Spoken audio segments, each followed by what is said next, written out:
इस संसार में किसी को नहीं है, पूरी सब एक इसलिए हे ब्राह्मण देवता, अभी कुछ बिगड़ा नहीं है, आप संत बन जाइए, आपको मोक्ष प्रदान होगा,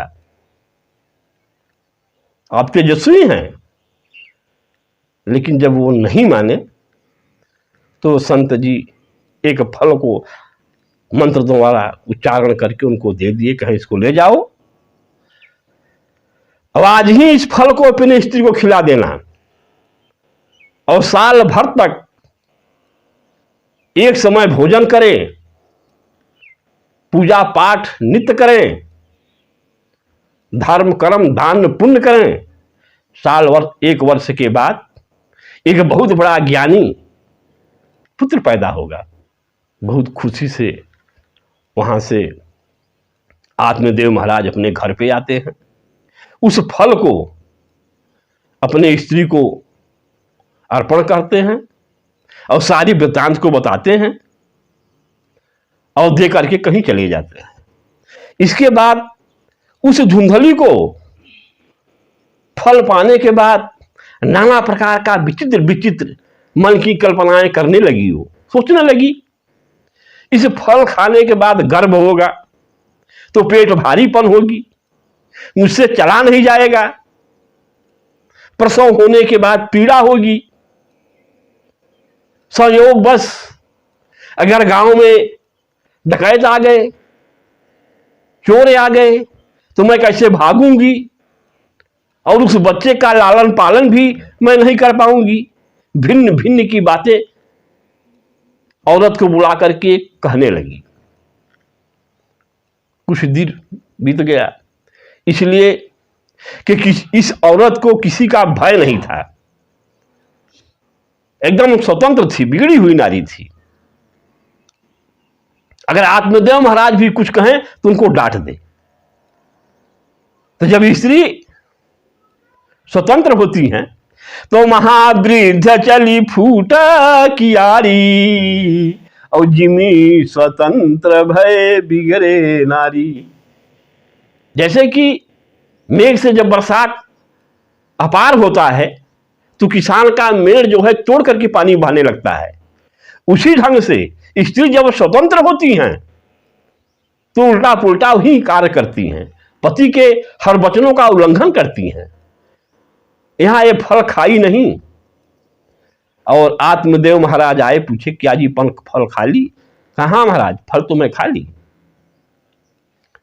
कुछ समय के बाद उसकी बहन वहां आती है और जब बहन आती है तो उसके पास कई बच्चे, एक ही साथ में, एक ही साथ में, एक खे पीछे, एक खे आगे, एक खे पेट में।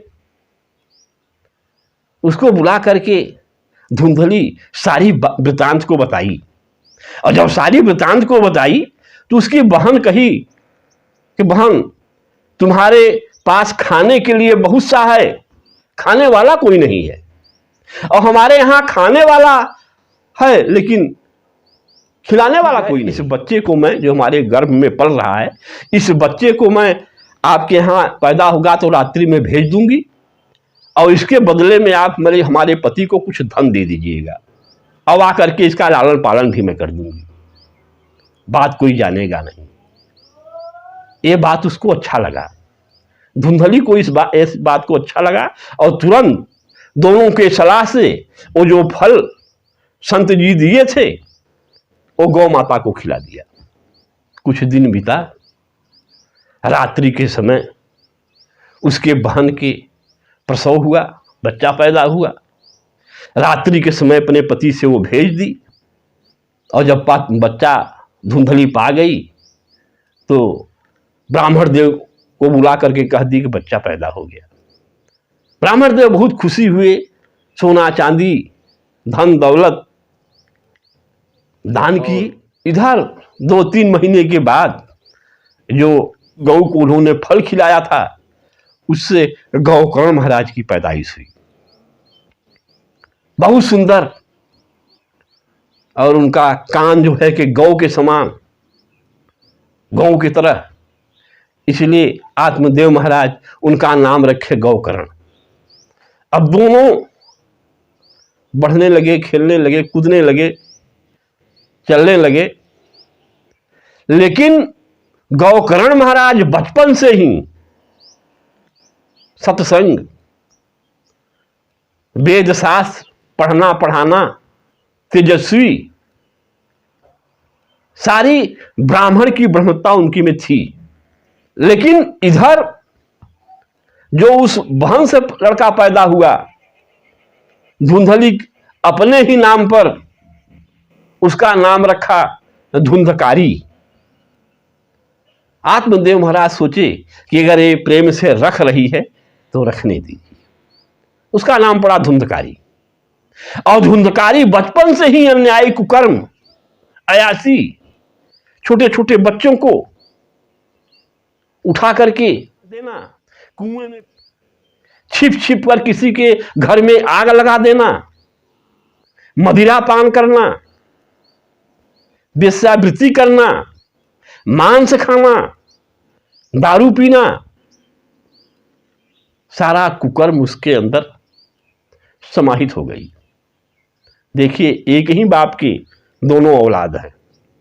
एक सदाचारी ब्राह्मण हुआ, तेजस्वी हुआ, और एक औलाद कुकर्मी हुआ। समुद्र से विष भी निकला, और समुद्र से अमृत भी निकला, लेकिन दोनों का असर अलग अलग है। कुछ दिन बीता, सारी संपत्ति गंवाने लगा, और जब सारी संपत्ति गंवाने लगा, एक दिन आत्मदेव महाराज उसको रोकना चाहे, और जब रोकना चाहे तो उनके ऊपर पग का प्रहार कर दिया। और जब पग का प्रहार किया तो उनको बड़ा दुख हुआ, बड़ा कष्ट हुआ कि जिस औलाद के लिए मैं क्या क्या नहीं किया, जिस संपत्ति के लिए मैं क्या क्या करके अर्जित किया, और वही संपत्ति ये लुटा रहा है, गंवा रहा है, और पग का प्रहार कर रहा है। दोनों प्राणी के घर से बाहर कर दिया। बहुत दुखित होकर के ब्राह्मण देवता रोने लगे। जब रोने लगे तो कहीं से गौकर्ण महाराज आए, देखे तो उनको बड़ा दुख हुआ। कहें, पिताजी आप इस माया मुंह में क्यों पड़े हैं? हाड़ मांस की ये शरीर, ये दौलत, ये मकान, ये लड़का, ये स्त्री, क्या मिला है आपको इस परिवार से? तब आत्मदेव महाराज की को उस संत की बात याद आई, और जब संत का बात याद आई तो बहुत दुखित हुए। और जब बहुत दुखित हुए, गौकर्ण महाराज कहते हैं कि हे संत, समागम करिए, आप संत के यहां आप जाइए, वहां से आपका आशा एक राम जी के, आशा एक राम जी के, दूजी आशा छोड़ दे, नाता एक राम जी से, दूजी नाता छोड़ दे। आशा एक राम जी से, दूजी आशा छोड़ दे, नाता एक राम जी से, दूजी आशा छोड़ दे। साधु संग राम रंग, अंग अंग रखिए, सीताराम सीताराम सीताराम कहिए। हे पिताजी, अब इस माया को आप छोड़ करके सत संग में, संत मिलन के चक्कर में जाइए, और सतगुरु मिल गए तो आप आवागमन से रहित हो जाएंगे, हर चीज को आप परित्याग दीजिए। इसके बाद आत्मदेव महाराज को गलान होती है गौकर्ण महाराज के कहने पे, और वो वन पथ पे चले जाते हैं।